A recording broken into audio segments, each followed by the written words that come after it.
네, 요한복음 강해를 오늘도 계속 이어가겠습니다. 오늘은 요한복음 17장입니다. 요한복음의 특징을 말씀드려 왔습니다. 다시 한번 말씀드리면 요한복음서는 예수님은 유월절 어린 양으로 오신 하나님의 아들이시다. 유월절 제물로 오셨다는 겁니다. 오늘 17장에는 바로 그 제물로 바쳐질, 우리가 십자가에서 죽으신다는 말로 표현을 합니다만, 유월절 어린 양으로 바쳐지는 그 때가 왔다. 오늘 말씀 17장 1절에 보면은 아버지여 때가 이르렀사오니 라고 기도하십니다. 그 때가 바로 유월절 어린 양으로 십자가에서 죽으셔야 되는 때입니다. 유월절 어린 양에 대해서는 여러 차례 말씀을 드렸습니다만, 출애굽기 12장에 애굽에서 탈출하기 전날 밤에 양을 잡아먹죠. 양을 잡아서 피를 문설주에 뿌리고 고기를 구워 먹고, 그 피를 바른 이스라엘 백성들 집에는 애굽을 지시는 하나님의 장자들에게 임하는 화가 이스라엘 백성들에게 임하지가 않았습니다. 양의 피를 문설주에 바르면 그 진노가, 죽음의 재앙이 넘어간다라고 하는 그 말씀대로 이루어졌습니다. 우리도 예수 그리스도의 피를 우리가 바른다고 할까요? 우리가 마시면 우리는 이 죽음에서 벗어나게 됩니다. 그 유월절 어린 양, 구약에는 이제 그림자로 나타났던 유월절 어린 양이 실제적으로 그 실체가 예수님이 오셔가지고 그것을 이루시는 겁니다. 그래서 요한복음 뒷부분에 가면은 십자가에서 예수님이 고백을 하시죠. 다 이루어졌도다. 유월절을 이루셨다는 거죠. 그 고백을 하시고 운명하십니다. 그때를 위해서 예수님이 오신 겁니다. 요한복음은 이렇게 시작에서부터 마무리까지 예수님은 우리를 위해서 대속 제물로 오신 대제사장이셨다라는 것을 우리에게 일러주고 있습니다. 오늘 그 17장 기도는 흔히 그래서 대제사장의 기도라고 합니다. 예수님이 여러 가지 그 메시아라고 하는, 그리스도라고 하는 그리스도라고 하는 그 직분에 세 가지 유형이 있습니다. 잘 아시겠습니다만은 대제사장의 직이 있고, 선지자 직이 있고, 왕의 직분이 있습니다. 그리스도라는 그 이름이 기름 부음을 받은 자라는 뜻입니다. 그러니까 구약 시대에 사람에게 기름을 부어서 왕으로 삼고 또 선지자로 사용하시고 또 대제사장으로 세워서 그 직을 감당하게 하셨습니다. 예수님은 이 기름 부음 받은 자, 곧 하나님께 쓰임 받은 사람으로서 왕의 직분과 대제사장의 직분과 선지자 직분을 다 갖고 오신 분입니다. 이제 오늘 우리가 읽었습니다마는 대제사장의 기도, 십자가를 앞두고 하신 마지막 기도입니다. 인자로서, 사람의 아들로서 하나님께 드린 마지막 기도입니다. 그래서 대제사장의 기도라고 한다고 말씀을 드렸습니다. 대제사장은 자기 자신을 구약의 그 성전 제사법에 의하면 사람이 제물로 바칠 수 없으니까 짐승의 피를 가지고 제사를 드리고, 대제사장이 성소에 1년에 한 차례씩 들어갔습니다만, 예수님은 자기 몸을 산 제물로 드리는, 구약의 제사가 가리키는 그 모든 것을 이루시는 이 십자가 사역을 앞두고 있는 것입니다. 그 제물이 되기 위해서 이제 겟세마네 동산에서 잡히시기 전이죠. 배반자 가룟 유다와 그 그와 함께 온 그 대제사장이 보낸 그 하속들에 의해서 이제 잡히기 전에 마지막 기도를 하시는 겁니다. 오늘 기도의 내용을 좀 세밀하게 분석을 해보면, 처음 먼저 예수님은 자기 자신을 위해서 기도를 하십니다. 그것이 이제 1절에서 5절 사이의 말씀이라고 보시면 됩니다. 그리고 이제 6절에서 19절까지는 사도들을 위한 기도입니다. 그 구별이 됩니다. 20절부터 24절까지는 성도들을 위한 기도입니다. 제자들을 통해서 예수님을 믿게 될 이 시대의 우리와 같은 먼 장래에 예수님을 믿게 된 이 당시를 기준하면 성도들을 위한 기도입니다. 25절 이하는 마무리, 공통적인 기도라고 보시면 됩니다. 먼저 예수님은 자기 자신을 위해서 기도하셨습니다. 때가 이르렀는데 아버지 하나님, 자기 자신을, 아들을, 아버지, 나를 영화롭게 하옵소서라고 기도합니다. 이 영화라는 말씀을 여러분들에게 먼저 설명을 드리겠습니다. 이 번역자가 다른 것 같아요. 다른 부분에서는 영광이라고 표현되어 있는데 또 이 안에서도 또 영광이라는 단어를 씁니다. 같은 단어입니다. 뭐 기분이 내키는 대로 우리말로 번역을 했는지 모르지만 이 영화라는 단어가 1절 나와 있는 영화, 이 영광입니다. 똑같은 단어고 5절에도 영화, 4절에도 영화, 이렇게 영화라는 단어가 많이 나오는데 17장에 영광이라는 단어가 똑같다. 그러니까 영광으로 아시면 됩니다. 아들을 영광스럽게 하옵소서. 이 영광이라고 하는 것은 하나님께 속한 것이, 하나님만이 하실 수 있는 일이 나타난 거라고 했죠. 드러난다는 뜻입니다. 영광은 드러난다. 감춰져 있던 게, 숨겨져 있던 게 드러난다는 뜻입니다. 이 아들을 영화롭게 하옵소서. 이 영광, 하나님의 영광은 예수님에게 시작부터 마지막까지 모든 것이 하나님의 영광입니다. 하나님께서 하신 겁니다. 그러니까 오실 때 하나님이 사람이 되신 것, 그것도 하나님의 영광입니다. 하나님만이 하실 수 있는 일입니다. 그리고 예수님이 공생의 기간 동안에, 주로 이제 공생의 기간 사역을 선지자 사역이라고 그러죠. 그 선지자적 사역은 갈릴리 지역을 중심으로 해서 하셨습니다. 오늘 이제 십자가에서 죽으시는 거는 되게 신학자들 구분입니다만 갈보리 사역이라고 합니다. 대제사장 사역. 이 대제사장의 사역을 하기 전에 선지자 사역을 하셨습니다. 그 모든 것도, 선지자 사역을 하시는 것도 다 하나님의 영광을 나타내신 겁니다. 그리고 이제 마지막 대제사장으로서 십자가에서 제물이 되시는 것, 이것도 하나님의 영광입니다. 하나님만이 하실 수 있는 겁니다. 하나님이 사람이 되신 것, 또 이 땅에 오셔서 사람의 아들로서 하나님의 이름을 세상에 알린 것, 하나님의 이름을 알린 겁니다. 오늘 말씀에 이제 이름이 많이 나옵니다. 아버지의 이름. 그리고 이 제자들을 또 아버지 것이었는데 내게 주셨다. 그것도 제자들을 양육한 것도 하나님의 영광 가운데 하신 겁니다. 하나님께서 하신 겁니다. 그 말씀을 지금 기도를 하고 있는 겁니다. 이제 정말 나를 영화롭게 하옵소서. 그 영화가 뭡니까? 영광.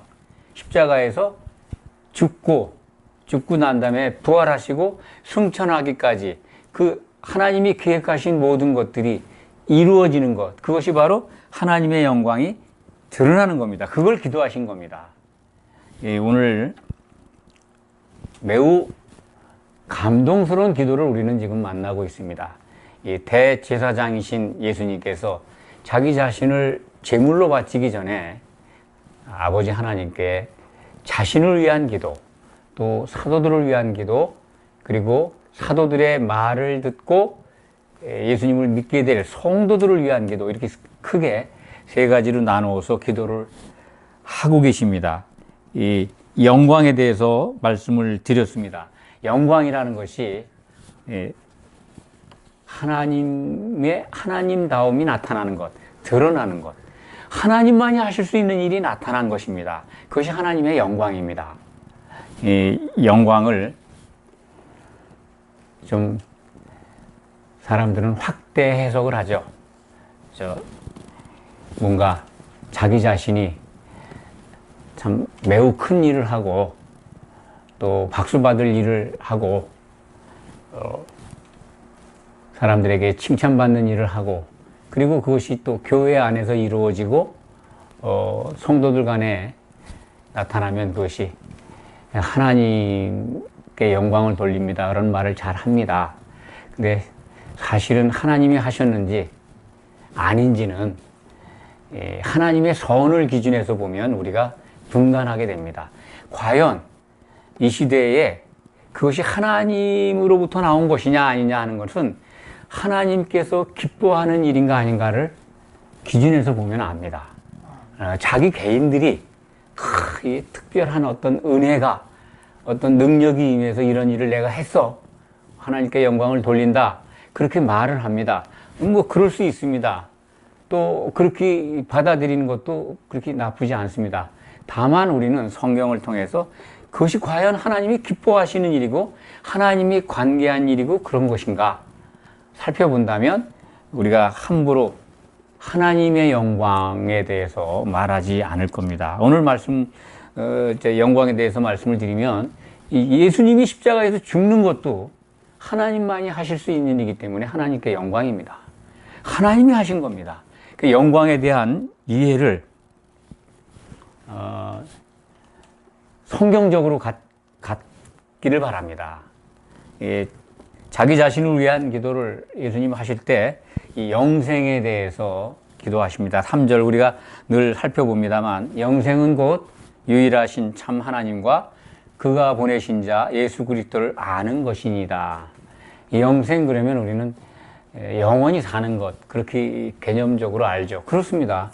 이제 성도의 입장에서 영생은 우선은 혼인잔치에 들어가야 합니다. 여기서 표현한 영생은 그 천년 왕국 시대에 들어가는 한 세대의 생을 지칭한다고 그럽니다. 그러면 새 예루살렘에서 누리는 영생은 뭐냐? 그건 성경은 세세의 생이라고 표현하고 있습니다. 세세토록 왕노릇하리도다. 그렇게 구별해서 기억하시면 틀림이 없을 것 같습니다. 어쨌든 영생, 혼인잔치에 들어가는 성도들은 세세의 생이 보장된 거니까 영생이라는 표현이 결코 어색한 표현이 아닙니다. 같은 말씀입니다. 그러니까 그러한 생을 얻는 것은 하나님과 예수 그리스도를 아는 것이다 라고 예수님이 기도하십니다. 아는 것이 무엇일까?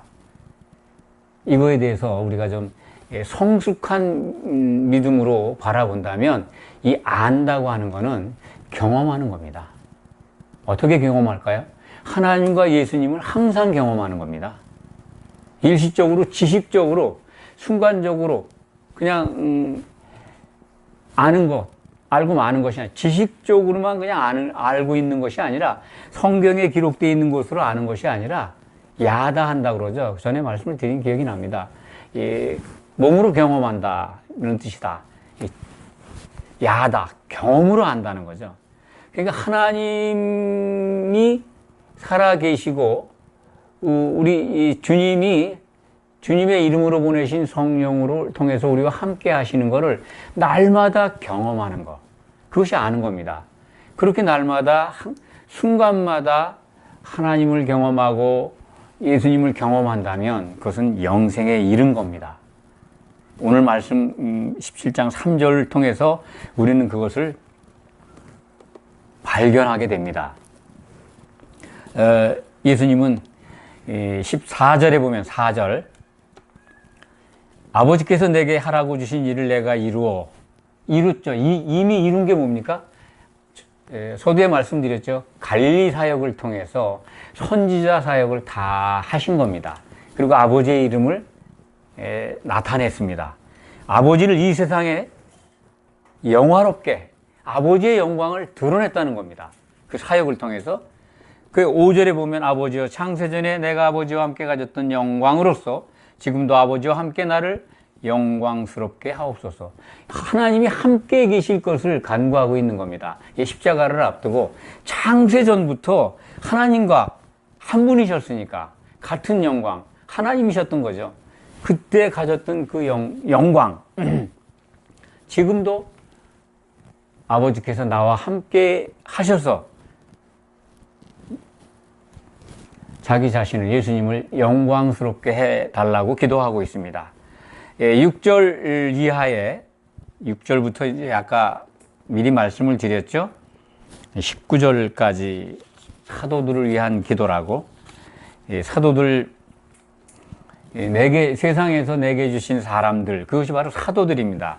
이때는 11사도가 있습니다. 이때 가룟 유다는 가버렸죠. 11사도를 대상으로 지금 아버지께 기도하고 있습니다. 그런데 오늘 이제 우리가 주목해야 될 것은 예수님이 아버지의 이름으로 그들을 지켰고 아버지의 이름을 나타냈다, 이런 표현을 쓰십니다. 기억나시죠? 예수님이 말씀하신 것, 내게 주신 아버지의 이름이라는 표현을 하십니다. 기억하십니까? 아버지께서 내게 주신 이름이, 예수님의 이름이 예수잖아요. 근데 아버지께서 내게 주신 아버지의 이름, 아버지가 내게 주신 이름이라는 거예요. 아버지가 아버지의 이름을 내게 주셨다는 표현입니다. 제가 설명을 좀 어눌하게 한 것 같은데, 내게 주신 아버지의 이름, 간결해지죠? 예수라는 이름을 아버지가 주셨는데 그것이 아버지의 이름이라는 겁니다. 이해하시겠죠? 그리고 성령은 어떤 이름을 갖고 있습니까? 성령에 대해서도 예수님이 내 이름으로 보낼 성령이라고 그러지 않습니까? 내 이름. 그러니까 성령의 이름도 예수입니다. 아버지의 이름도 예수, 예수님의 이름도 예수, 성령의 이름도 예수. 그럼 뭐예요? 삼위일체라는 거 아닙니까? 아버지와 아들은 하나라는 것을 오늘 말씀에서도 우리가 발견할 수 있지 않습니까? 아버지와 나는 하나다. 그러니까 아버지의 영광이 자신의 영광이고 그 영광을 함께 하도록 기도하는 것입니다. 그러니까 오늘도 6절에 보면은 내가 아버지의 이름을 나타내었나이다. 아버지의 이름. 제가 말씀드렸죠. 내게 주신 아버지의 이름. 예수님이 아버지의 이름을 받았어요. 그리고 아버지의 이름을 나타냈어요.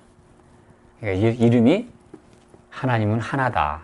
구약에 이제 하나님의 이름이 여호와라고 그러지 않습니까? 또 이 야훼라는 어떤 표현, 어떤 소리가 맞는지는 모릅니다. 정확하게. 여호와, 야훼 같은 이름입니다. 저는 그 스스로 있는 자라고 우리 구약 성경에 표시되어 있지만 항상 되게 하시는 분, 이루시는 분, 성취하는 분이라는 뜻을 말씀드렸습니다. 그 여호와가 이제 그 야훼, 구원하시는 하나님이라는 뜻입니다. 여호와는 구원이시다, 그런 뜻입니다. 예수라는 이름도 여호수아, 예수와 이 이름이 헬라 말로 예수입니다. 그러니까 여호와에서 출발한 하나님의 이름이 헬라 발음으로 예수입니다. 예수. 구원하시는 하나님. 여호와는 구원이시다. 같은 이름입니다. 그래서 아버지의 이름이 예수고 우리 그리스도로 오신 예수님의 이름이 예수고 또 우리를 위해서 우리가 하나 되도록 교회가 세워지도록 보내시는 보혜사 성령의 이름도 예수입니다. 내가 내 이름으로 보낼 성령이라고 말씀하시지 않습니까? 요한복음에서 우리는 그 이름이, 하나님의 이름이 하나인 것을 알 수가 있습니다. 그것을 기억하시기 바랍니다. 그런데 오늘 그 기도 가운데, 사도들을 위한 기도 가운데 가장 중요한 게 이 대제사장 그리고 인자로서 기도하시는 그 마지막 기도 속에 가장 중요한 게 뭐냐면 사도들이 하나 되기를 기도하신 겁니다. 그 말씀이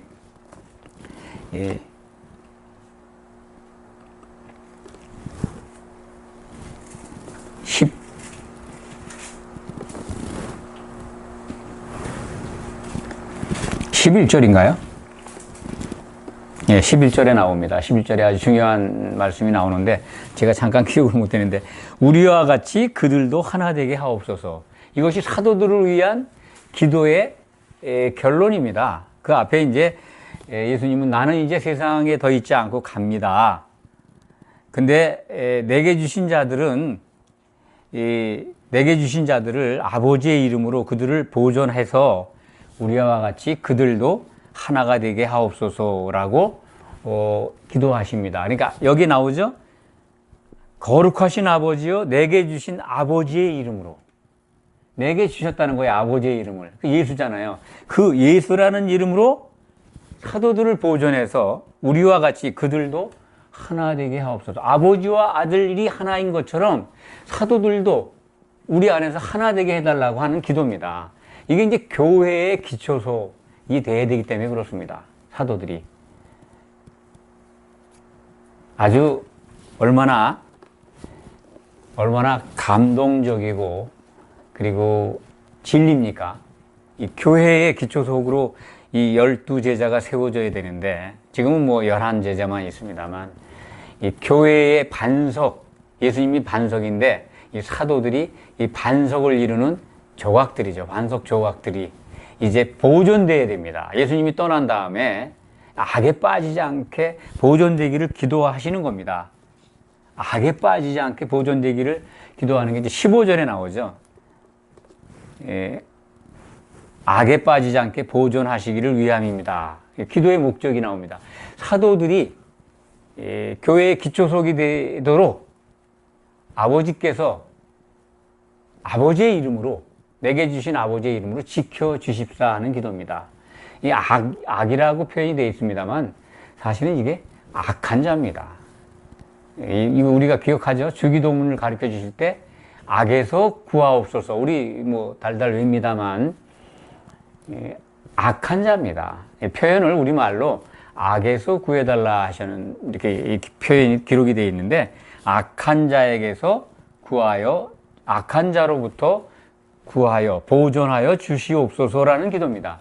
악한 자가 누굽니까? 악한 자는 마귀죠. 마귀로부터 보호해 주십시오라는 기도입니다. 그걸 이제 번역상 그냥 부드럽게 한 건지 일부러 한 건지 악에 빠지지 않게 보존하시기를 위함이다. 이제 마귀에게 미혹당하지 않게 지켜주십시오. 이렇게 우리가 이해하시면 됩니다. 이제 이 사도들을 위한 기도 가운데 이제 가룟 유다의 실족, 멸망의 자식에 대한 설명도 나오죠. 그리고 그런 것들, 이 가룟 유다가 그렇게 된 것은 성경을 응하게 하기 위함이다. 구약 성경에 기록된 대로 가룟 유다는 예수님과 같이 떡을 같이 먹던 친구잖아요. 그 시편에 나오는 말씀인데 나와 함께 떡을 같이 먹던 자가 이제 발꿈치를 들었다라는 시편 말씀이 있습니다. 이게 발꿈치를 들은 거죠. 가룟 유다가 그에 응했습니다. 같이 떡을 먹다가 최후의 만찬장에서 떡을 먹는데 그 먹던 자가 예수님을 배반하죠. 발꿈치를 들었다는 것은 맘먹으려고 그런 거 아닙니까? 높아지려고 맘먹었다, 배반했다 그런 의미입니다. 그러면서 13절에는 이제 예수님의 기도가 지금 내가 아버지께로 가오니 내가 세상에서 이 말을 하옵는 것은 그들로 내 기쁨을 그들 안에 충만히 가지게 하려 함이니이다. 사도들이 예수님의 기쁨을 받아야 합니다. 그 받는 방법이 뭡니까? 예수님이 가시면 보내실 성령을 통해서 받게 되는 겁니다. 그것을 말씀하십니다. 사도들은 그 성령이 주시는 기쁨 안에 충만히 젖게 됩니다. 그 평강 가운데에서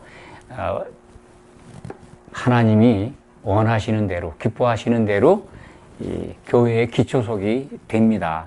우리는 그 기초석 위에 세움을 받고 있습니다. 그래서 그들을, 사도들을 악한 자에게서 보존해 주시기를 기도하고, 또 하나님의 말씀으로 사도들이 이 거룩함을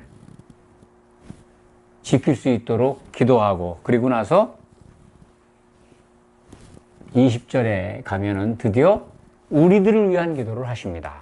우리들, 지금의 여러분들 각자를 한번 생각해 보시기 바랍니다. 2000년 전에 예수님이 겟세마네 동산에서 이 땀방울이 핏방울이 되도록 그를 엎드려서 기도를 하셨는데, 그 기도 가운데 오늘날 나를 위한 기도가 있다. 그것이 바로 20절 이하입니다. 20절에 기록되어 있죠.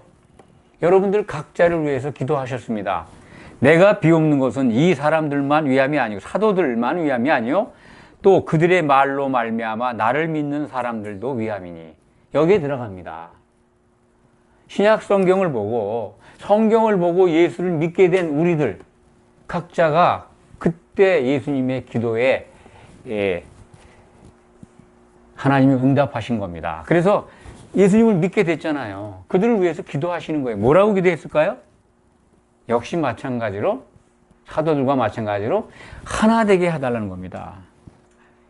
21절에 나옵니다. 아버지여, 아버지께서 내 안에, 내가 아버지 안에 있는 것 같이 그들도 다 하나가 되어 우리 안에 있게 하사 세상으로 아버지께서 나를 보내신 것을 믿게 하옵소서.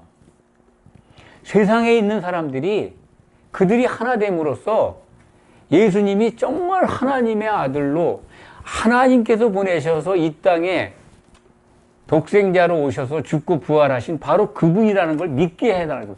이것을 믿어야 계속해서 교회로 하나님의 백성들이 들어올 거 아닙니까? 우리도 그런 과정에서 지금 부름을 받았고 믿게 된 거 아닙니까? 그러니까 예수님의 기도를 21절을 보면 너무나 감동적이잖아요. 아버지여, 아버지께서 내 안에, 내가 아버지 안에 있는 것 같이. 우리는 이제 이걸 압니다. 하나님이 한 분이시고 예수님이 하나님으로 복귀하셔서 하나가 돼 있다는 거 하는 걸 압니다. 아버지 안에, 내가 아버지 안에, 아버지가 내 안에 있는 것 같이 하나님이 한 분이신 것, 삼위일체 하나님이신 것처럼 그들도, 사도들의 말을 듣고 나를 믿는 그들도, 성도들도 다 하나가 되어 우리 안에 있게 하사. 우리가 하나가 되어야 된다는 하나님의 논리를 늘 우리는 배우고 있습니다. 하나님이 기뻐하시는 것이 바로 그것이라고 늘 말씀드려 왔습니다. 그거에 근거가 되는 핵심적인 말씀이 요한복음 17장 21절입니다. 예수님이 지금 기도하십니다. 아버지와 아들이 하나 된 것 같이 이 성도들도, 나를 믿는 이들도 다 하나가 되어서 우리 안에 있게 하자. 하나님 안에 우리가 거할 수 있는 길은 우리가 하나 되는 겁니다. 그러면 우리가 하나 된 그 가운데 하나님이 와서 장막 치시겠다는 거예요. 하나님이 사시겠다는 겁니다. 하나님이 혼자 오시는 게 아니잖아요. 삼위일체 하나님 한 분이, 아버지와 아들과 성령이 함께 우리 안에 있는 겁니다. 그 말씀이 이것이 이루어지는 겁니다. 이것은 장차 새 예루살렘 성에서 이루어질 것입니다. 그것을 위해서 기도하신 거예요. 그러니까 우리가 성도들이 모여서 먼저 성령 안에서 하나가 된다면 세상에 있는 사람들이 하나님 아버지께서 예수님을 이 땅에 보내신 걸 믿게 된다는 거예요.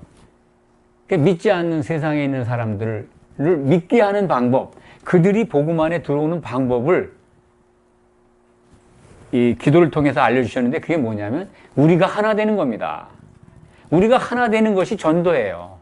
하나님의 방법의 전도예요. 근데 우린 뿔뿔이 흩어지고 맨날 갈기갈기 찢어져가지고 씩씩거려가면서 교회에 들어와 있어 성도라고 이름만 스스로 거룩하게 붙여놓고서 모습은 전혀 못 따라가죠. 그러니까 세상에 있는 사람들이 예수님이 하나님께서 보내신 자라고 믿게 됩니까? 믿게 되지 않죠. 이런 말씀을 통해서 무엇이 교회의 문제인가를 우리는 발견할 수가 있습니다. 22절에 보면 내게 주신 영광을 내가 그들에게 주었사오니 이는 우리가 하나 된 것 같이 그들도 하나 되게 하려 함이니이다. 하나님의 영광이 예수님께 나타났습니다. 하나님이 하신 거라는 거예요.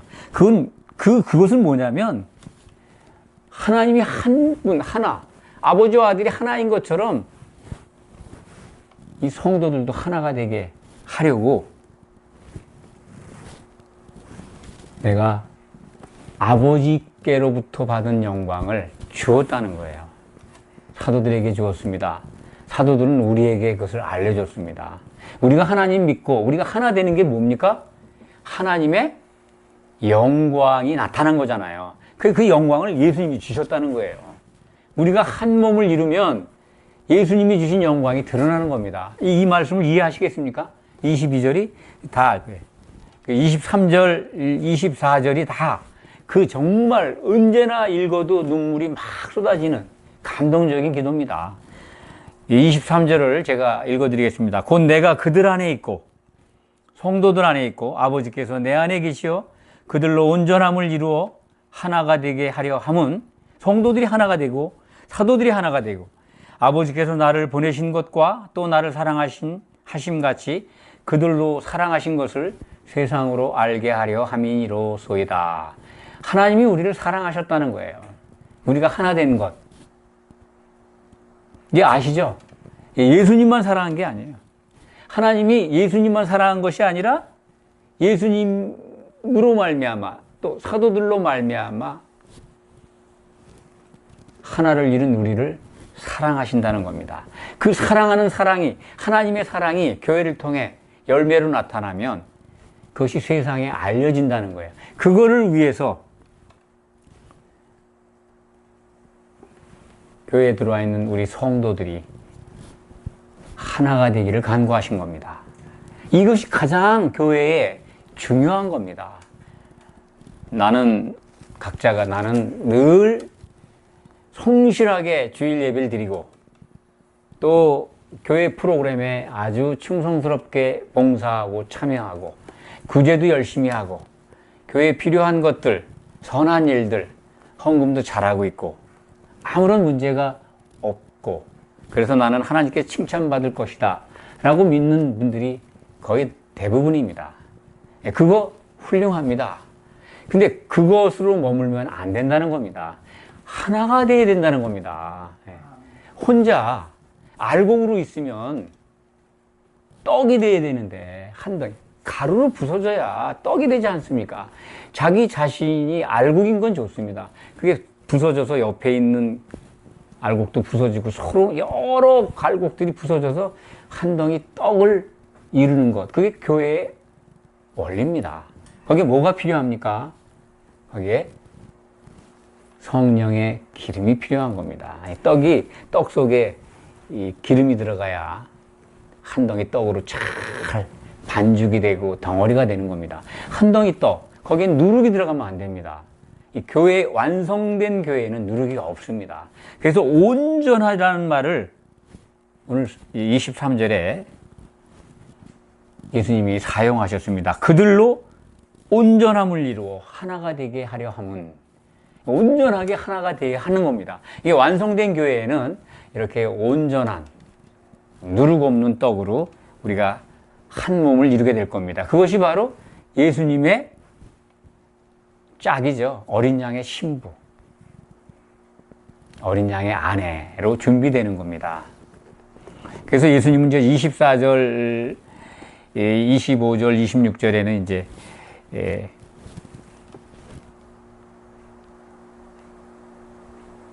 교회로 나와 있는 성도들 그리고 기초석이 된 사도들이 다 아버지께서 내게 주신 나의 영광을 그들로 보게 하시기를 원하옵나이다. 창세 전부터 나를 사랑하심으로. 그러니까 창세 전부터 함께 하셨습니다. 아버지와 아들은. 그리고 한 분이시죠, 하나님. 아들과 아들, 아버지와 아들, 삼위로 이렇게 우리는 세 분의 하나님으로 보여지긴 합니다만 한 분이시라는 겁니다. 그때 아버지와 함께 가졌던 그 영광, 하나님으로서 갖고 있던 그 영광을 성도들이 보게 하시기를 원하는 기도를 하고 있는 겁니다. 우리는 그것을 보아야 합니다.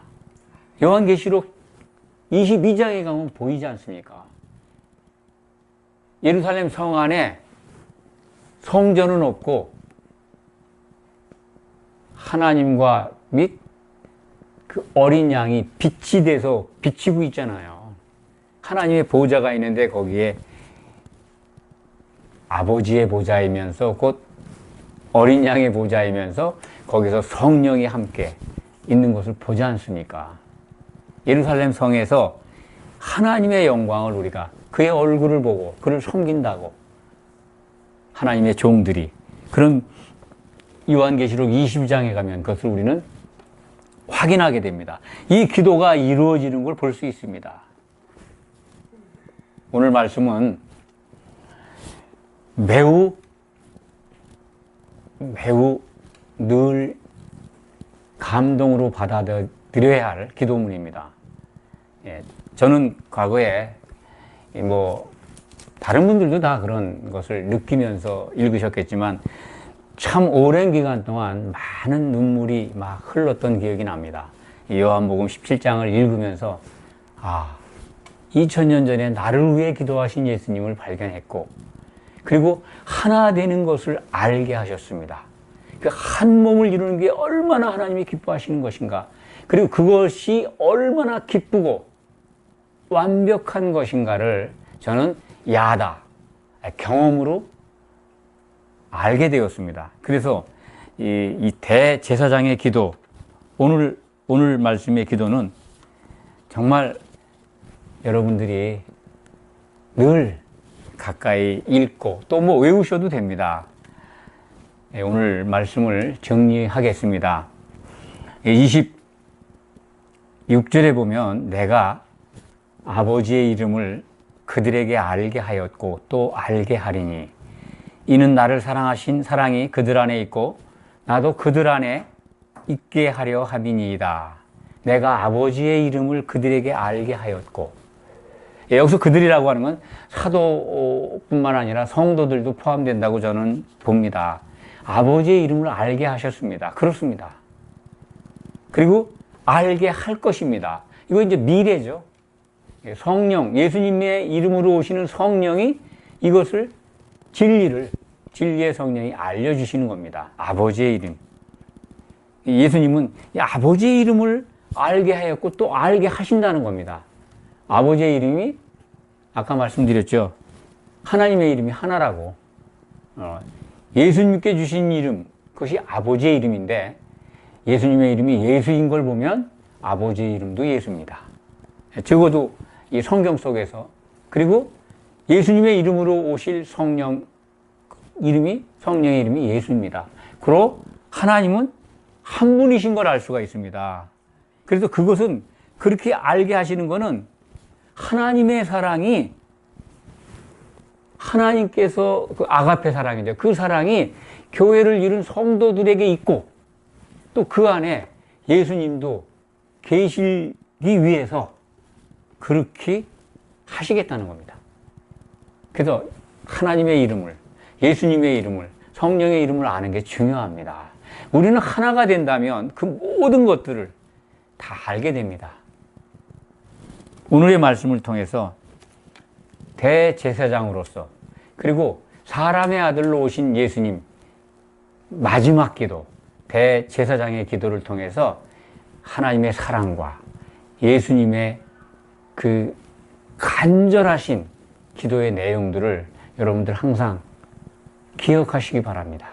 목적이 뭔가, 우리 신앙생활의 목적이 무언가를 오늘 말씀을 통해서 더 분명히 알고 그래서 하나님이 기뻐하시는 올바른 신앙생활을 해나갈 수 있도록 간절히 축원합니다. 기도하겠습니다. 아버지 하나님, 우리를 위한 기도를 참으로 너무나도 감사하게 넘치는 감동과 기쁨을 가지고 받습니다. 2000년 전에 우리를 위해 기도하신 예수님, 그리고 우리가 받을 그 놀라운 영광과 복을 우리에게 알게 하신 예수님, 그래서 우리는 그 뜻이 이루어질 때 반드시 누릴 것을 확신합니다. 그래서 너무나 감사합니다. 기쁘고 또한